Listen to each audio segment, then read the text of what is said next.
સમાચાર ઉપર નજર કરીશું। ખેડાથી સમાચાર, જ્યાં જિલ્લાભરમાં સાર્વત્રિક વરસાદ વરસ્યો છે। ખેડા જિલ્લામાં લાંબા સમય બાદ મેઘરાજાએ પુનઃ પધરામણી કરી છે, જેના કારણે સૌથી વધારે ખુશી ધરતીપુત્રોને થઈ છે। માતર તાલુકાના ભલાડા, સાયલા, શેખુપુરા, પરિયેજ, વસઈ, સિંજીવાડા સહિતના વિસ્તારોમાં સતત વરસાદ વરસ્યો। ધોધમાર વરસાદ પડતા ગામડાઓમાં નદીઓ વહેતી હોય તેવા દ્રશ્યો સર્જાયા।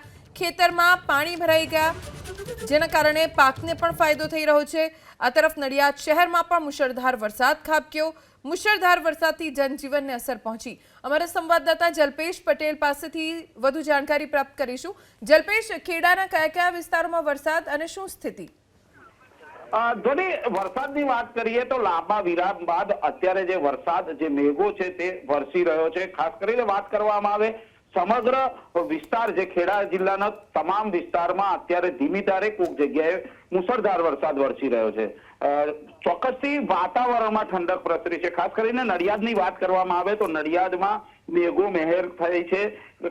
જે રીતના દ્રશ્યો પણ જોઈ શકાય છે કે જે નીચાણવાળા વિસ્તારો છે તેમાં ક્યાંક ને ક્યાંક પાણી ભરાયા છે, એટલે નડિયાદ નગરપાલિકાની પોલ ખુલી હોય તેવું લાગી રહ્યું છે। હાલ તો તે દિશામાં લોકો ધ્યાન નથી આપી રહ્યા, પરંતુ લાંબા વિરામ બાદ જે વરસાદ વરસ્યો છે ત્યારે વાતાવરણમાં ઠંડક પ્રસરી છે, તો લોકોમાં ખુશીની લાગણી ચોક્કસથી જોવા મળી રહી છે। સાથે સાથે ખેડૂતોની જો વાત કરવામાં આવે તો ખેડૂતો પણ ક્યાંક ને ક્યાંક ખુશ દેખાઈ રહ્યા છે, કારણ કે જે ખેડા જિલ્લો છે તે ડાંગરના પાક ઉપર નિર્ભર હોય છે, ત્યારે ડાંગરની વાવણીની તૈયારીઓ હતી ત્યારે જે ખેડૂતો છે વરસાદની રાહ જોઈ રહ્યા હતા, અને વાવણી લાયક વરસાદ અત્યારે જ્યારે વરસ્યો છે ત્યારે ખેડૂતો પણ ક્યાંક ને ક્યાંક ખુશ દેખાઈ રહ્યા છે। ધ્વનિ।